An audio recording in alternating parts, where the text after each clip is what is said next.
ನಮಸ್ಕಾರ ಸ್ನೇಹಿತರೆ, ಜಾಸ್ ಆರ್ಗ್ಯಾನಿಕ್ ಫಾರ್ಮಿಂಗ್ಗೆ ಮತ್ತೊಮ್ಮೆ ಸ್ವಾಗತ. ಮೊದಲ ವಿಡಿಯೋಗೆ ನೀವು ಕೊಟ್ಟ ಸಪೋರ್ಟ್ಗೆ ತುಂಬ ಧನ್ಯವಾದಗಳು. ಇವತ್ತು ನಾವು ಇನ್ನೊಂದು ಇಂಟ್ರೆಸ್ಟಿಂಗ್ ವಿಷಯದ ಬಗ್ಗೆ ನೋಡೋಣ. ಈ ವಿಡಿಯೋದಲ್ಲಿ ನಮ್ಮ ತೋಟದಲ್ಲಿ ನಾವು ಯಾವ ರೀತಿ ಸಸಿಗಳನ್ನು ನೆಟ್ಟಿದ್ದೇವೆ ಹಾಗೂ ಯಾವ ಮಾದರಿಯ ನೀರಾವರಿ ಪದ್ಧತಿಯನ್ನು ಉಪಯೋಗಿಸುತ್ತಿದ್ದೇವೆ ಅನ್ನೋದನ್ನು ತೋರಿಸ್ತೇನೆ.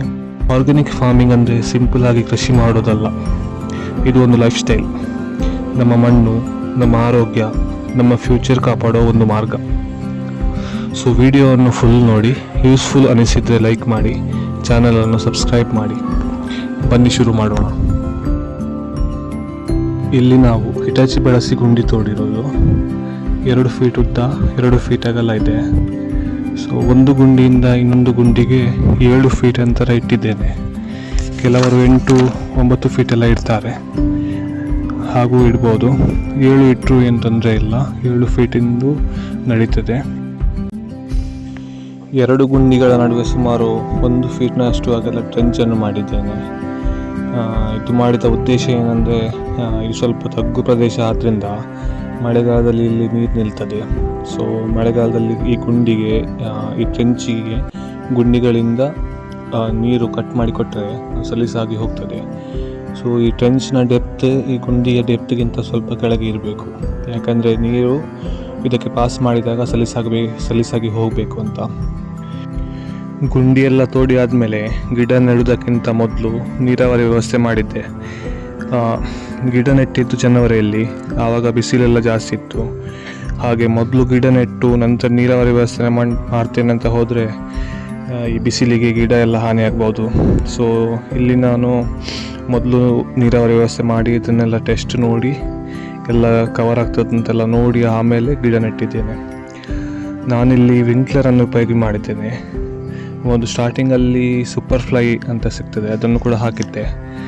ಅದು ಚೆನ್ನಾಗೇ ಇತ್ತು, ಆದರೆ ಮಿಸ್ಟ್ ಥರ ಎಲ್ಲ ಬೀಳ್ತಿತ್ತು ನೀರು. ಆದರೆ ಸೈಡಲ್ಲಿ ಕೆಲವು 1-2 ಗಿಡಗಳಿಗೆ ನೀರು ಕವರ್ ಆಗ್ತಿರಲಿಲ್ಲ. ಆಮೇಲೆ ಇದನ್ನು ವಿಂಕ್ಲರನ್ನು ರಿಪ್ಲೇಸ್ ಮಾಡಿ ನೋಡಿದೆ. ಅದೇ ಎಕ್ಸಿಸ್ಟಿಂಗ್ ಏನಿದೆ ಪೈಪ್ಲೈನ್, ಅದಕ್ಕೆ ವಿಂಕ್ಲರನ್ನು ರಿಪ್ಲೇಸ್ ಮಾಡಿದ್ದೆ. ಸೊ ಈ ವಿಂಕ್ಲರನ್ನು ರಿಪ್ಲೇಸ್ ಮಾಡಿದಾಗ ಸುಮಾರು 20-22 ಫೀಟ್ವರೆಗೆ ನೀರು ಕವರ್ ಆಗ್ತಾಯಿತ್ತು. ಹಾಗೆ ವಿಂಕ್ಲರ್ ಕೆಲಸ ಮುಗಿದ ಮೇಲೆ ಟ್ರಯಲ್ ಎಲ್ಲ ನೋಡಿ ಮತ್ತೆ ಗಿಡಗಳನ್ನೆಲ್ಲ ನೆಟ್ಟು ಮತ್ತೆ ಟ್ರಯಲ್ ನೋಡಿದೆ. ಎಲ್ಲ ಸರಿಯಾಗಿ ಕವರ್ ಆಗ್ತಾಯಿತ್ತು. ಸುಮಾರು 1 ಗಂಟೆ ವಿಂಕ್ಲರ್ ಆನ್ ಇಟ್ಟ ನಂತರ ಮತ್ತೆ ಆಫ್ ಮಾಡಿದೆ. ಪ್ಲಂಬಿಂಗ್ ಕೆಲಸ ಮಾಡ್ತಿರುವಾಗ ಪಕ್ಕದ ಮನೆ ಹುಡುಗ ಕೂಡ ಬಂದಿದ್ದ ಹೆಲ್ಪ್ ಮಾಡಲಿಕ್ಕೆ. ಅವನಿಗೂ ಬಹಳ ಇಂಟ್ರೆಸ್ಟ್. ನಾನೇ ಸ್ವಲ್ಪ ಬೇರೆ ಕೆಲಸದಲ್ಲಿ ಬ್ಯುಸಿ ಇರುವಾಗ ಕೆಲಸಕ್ಕೆ ಹೋಗ್ತಾ ಇರಲಿಲ್ಲ, ಆದರೂ ಅವನೇ ಬಂದು ಕರೆದಿದ್ದ, ಬನ್ನಿ ಮಾಡುವ, ಪ್ಲಂಬಿಂಗ್ ಕೆಲಸ ಮಾಡುವ, ಬನ್ನಿ ಅಂತ. ರಾತ್ರಿ ಲೇಟ್ ಆದರೂ 8 ಗಂಟೆ 9 ಗಂಟೆವರೆಗೆ ನಿಂತು ನನ್ನೊಟ್ಟಿಗೆ ಕೆಲಸ ಮಾಡಿದ್ದಾನೆ. ಗಿಡಗಳನ್ನು ನೆಡುವಾಗ ನಾನು ಯಾವ ರೀತಿ ಗೊಬ್ಬರ ಕೂಡ ಹಾಕಿಲ್ಲ, ಬರೀ ಮಣ್ಣಲ್ಲೇ ನೆಟ್ಟಿದ್ದು. ಹಾಗಾದರೆ ಯಾಕೆ ಏನು ಗೊಬ್ಬರ ಬಳಸಿಲ್ಲ, ಕೇವಲ ಮಣ್ಣಿನಲ್ಲಿ ಯಾಕೆ ನೆಟ್ಟೆ ಎಂಬುದನ್ನು ನಾನು ಮುಂದಿನ ವಿಡಿಯೋದಲ್ಲಿ ತಿಳಿಸಿಕೊಡ್ತೇನೆ.